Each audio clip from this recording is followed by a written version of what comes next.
Les hikikomori, ces japonais qui vivent une solitude extrême. Alors, pour ceux qui n'ont jamais entendu ce terme, qui sont les hikikomori? Alors, c'est des japonais, ils sont apparemment environ 500 000 au Japon, donc c'est quand même beaucoup. Et c'est des japonais qui vivent complètement à la marge de la société, qui sont reclus socialement, qui vivent un petit peu comme des ermites. J'étais tombé sur un reportage là-dessus il y a environ 6 mois, où il y avait des témoignages voilà, de hikikomori qui racontaient leur vie, qui se levaient à 17h, qui se couchaient à 7h du mat, qui ne voyaient absolument personne, qui vivaient encore chez leurs parents à 30 ans, qui n'avaient ni travail, ni amis, des fois même ni famille, ni copine, ni rien du tout, qui passaient parfois plus de 6 mois enfermés dans leur chambre sans littéralement jamais sortir. Enfin voilà, c'est vraiment le modèle extrême de la reclusion sociale. Il y a quelques mois, même en plus, j'avais fait une vidéo sur les herbivores japonais.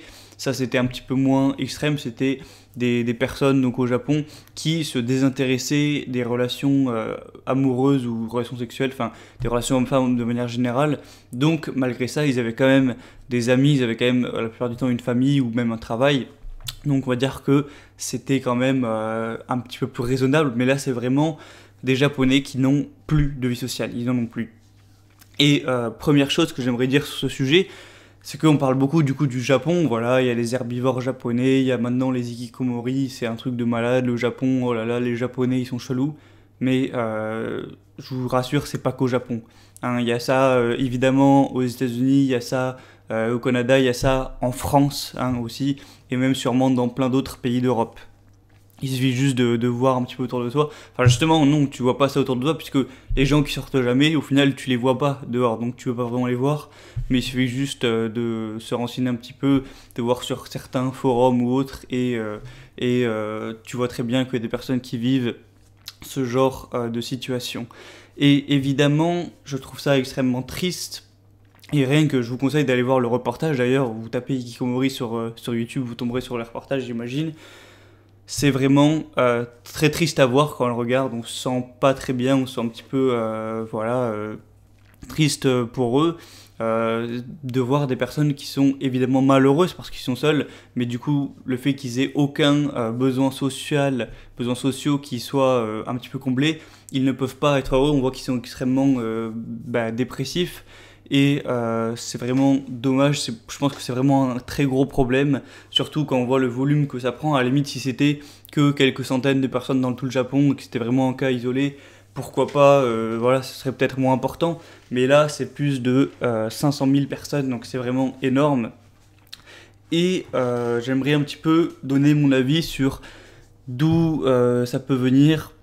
Qu'est-ce que les individus pourraient faire pour un petit peu sortir de ça? Enfin voilà, donner mon avis hein, là-dessus. Alors déjà, je pense que la première cause, c'est la société. C'est-à-dire que aujourd'hui, on est une société très riche, en tout cas au niveau matériel. C'est-à-dire que vous avez beau être pauvre, vous avez de grandes chances de manger à votre faim. C'est quand même un truc de malade hein, dans toutes les périodes du monde, hein, que ce soit à l'Antiquité, le Moyen-Âge ou quoi. Il y avait toujours beaucoup de gens qui mouraient de famine. Et aujourd'hui, t'as quand même presque plus personne quoi, qui meurt de famine. Presque tout le monde mange à sa faim. C'est quand même dingue. Donc dans un monde qui est très riche par un petit peu le fait de la mondialisation du capitalisme, ça devient très peu cher de produire à manger. Donc tu peux manger pour pas vraiment cher. Donc ça c'est un petit peu un point qu'on pourrait dire qui est positif.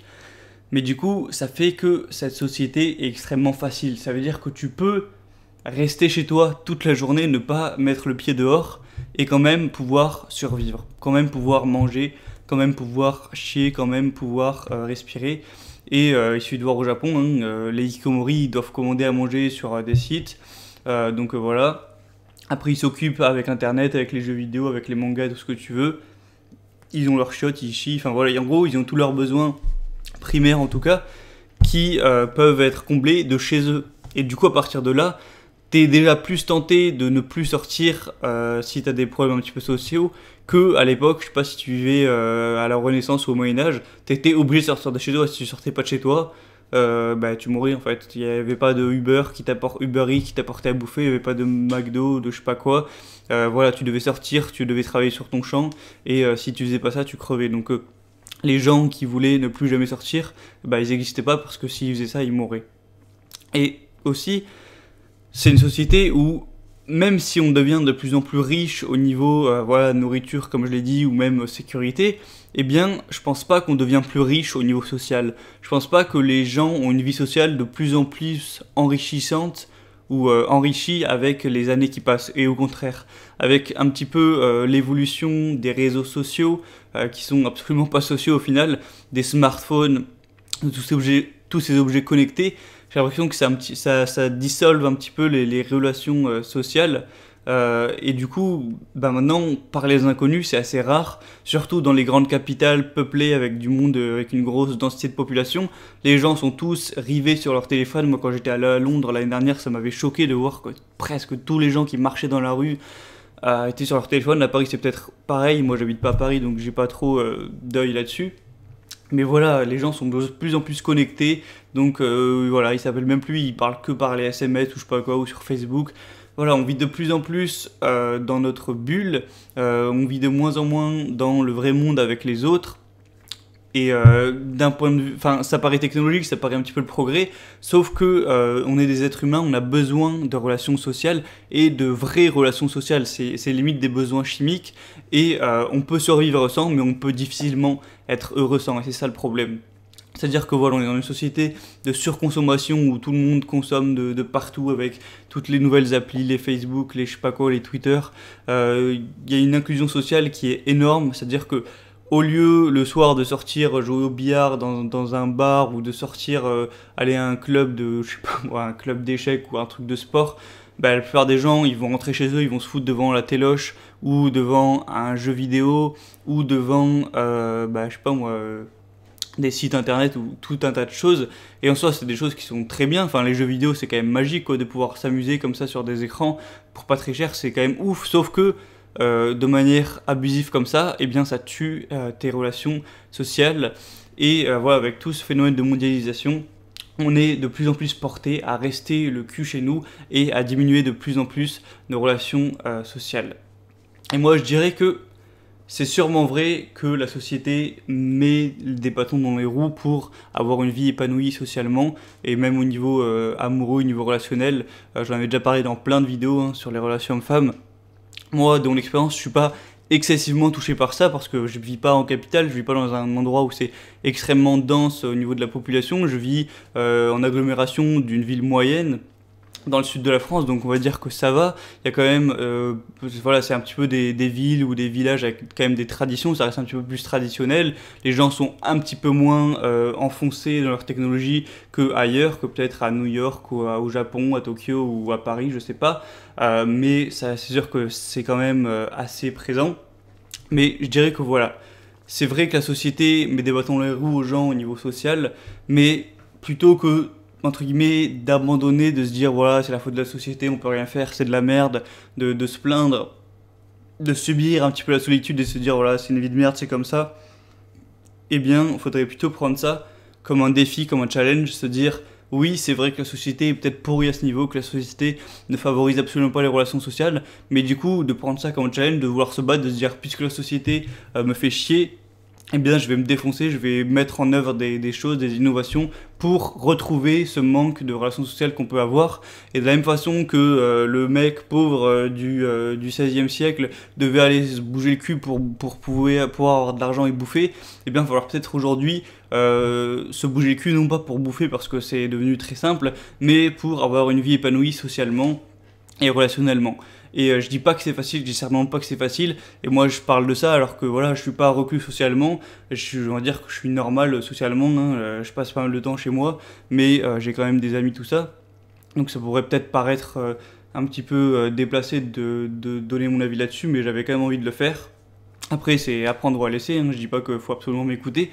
Et voilà, de prendre ça comme un défi et de se dire, ok, ben, puisque la société favorise pas les relations sociales, je vais forcer, je vais aller dans la rue, je vais parler à des gens, je m'en bats les couilles. Ou alors, je vais m'inscrire à des clubs de sport, un club d'échecs ou une connerie comme ça. Je vais voyager, je vais essayer de créer un club de rencontres, de faire des trucs, voilà, de d'épanouir ma vie sociale. Et je pense que c'est très possible de faire ça. Il faut juste un petit peu de courage. Voilà, c'est sûr, ça demande du courage de aller parler à quelqu'un dans la rue. Bah voilà, c'est inconfortable, c'est comme ça, surtout dans notre société, mais il faut se forcer, il faut le faire. Et si une seule personne fait ça, ça va strictement rien changer dans le monde, on est d'accord.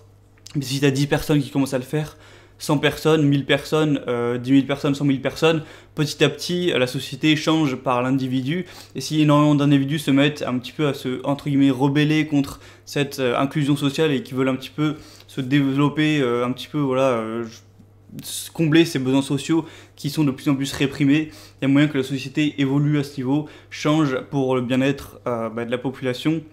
Et voilà, c'est difficile à imaginer comme ça, mais je pense qu'il y a toujours une solution à trouver. Il vaut mieux être optimiste que pessimiste, parce que le pessimisme, ça sert à rien, quoi, à part être malheureux.